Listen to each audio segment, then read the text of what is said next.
everyone. Welcome to our midweek chat. My name is Pastor Jimmy, and I hope you're having a great day so far. Now, I know a lot of you have been reading and hearing. It's hard to escape all the news about how things are starting to open up as people continue to be vaccinated, as numbers continue to go down. Even myself and some of my family, we've already been vaccinated.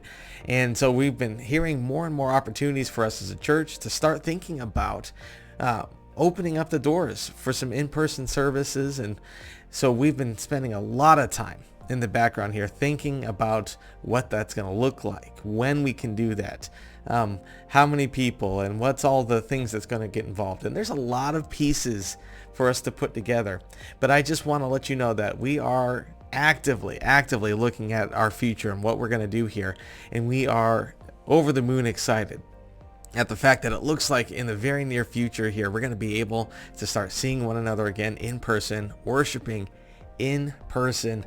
And so there's, again, a lot of things that we have to take care of, and they are being talked about right now behind the scenes. So I hope that we can actually get you some more information about the when and the details sometime in the near future. But while you wait, I was drawn this morning as I've been excited about the fact that we get to sort of open up and we're on our journey towards being together in person again. I was drawn to the Psalms this morning in my own devotionals. And in the Psalms, there's a section of them. There's a section of the Psalms that is just certainly known as the Songs of Ascent, or Psalms of Ascent, either or. And they were an interesting group of Psalms that you can go back and look through. It is Psalms 120 through 134. 120 through 134. And the grouping of these songs were actually things that were sung as a group or chanted as a group as people were making their way up to Jerusalem.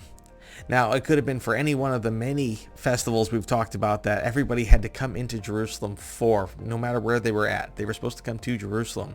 But Jerusalem being sort of on a hill is where we kind of get the name, the Psalms of the Ascent, because as people were walking towards the temple, as people were walking towards Jerusalem, they would sing these songs and they would remind themselves about who God was and what he had done for them, and what and their story, and part of their story and God's story in the midst.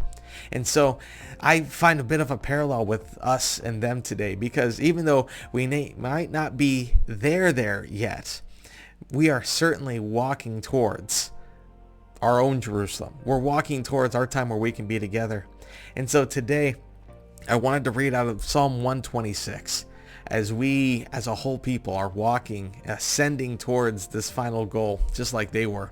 So in Psalm 126, it reads like this: When the Lord brought back his exiles to Jerusalem, it was like a dream. We were filled with laughter, we sang for joy, and other nations said what amazing things the Lord has done for them. Yes, the Lord has done amazing things for us. What joy! Restore our fortunes, Lord, and as streams renew the desert. Those who plant in tears will harvest with shouts of joy. They weep as they go to plant the seed, but they sing as they return with the harvest. Now, it's been a long season, and we're not at the end of it, certainly not, but we are certainly walking towards the final edges of it. We pray, we hope. And even though we had our moments where it just felt like the world was crushing in, almost like what we were reading here in Psalm 126, it felt like we had plenty of times where we were planting in tears. We kept going, we kept doing what we had to do, but we didn't know what was going to happen. We didn't know what was coming next. We were planting in tears.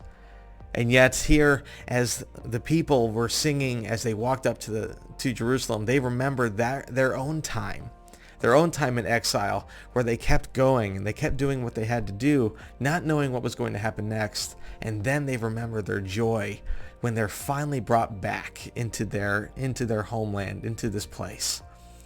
And so as they walk up to Jerusalem, they sing that those who plant in tears will harvest with shouts of joy. And they remember what the Lord has done.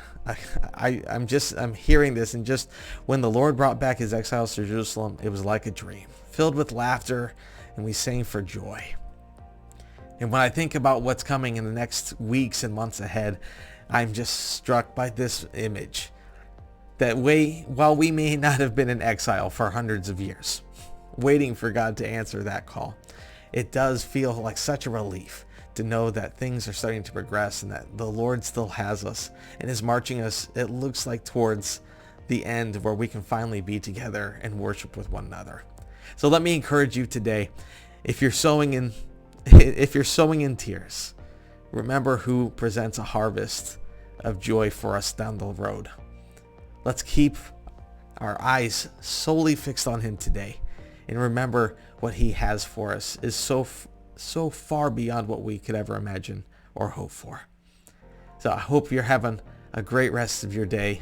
God bless you as you go on throughout your week, and hopefully see you soon.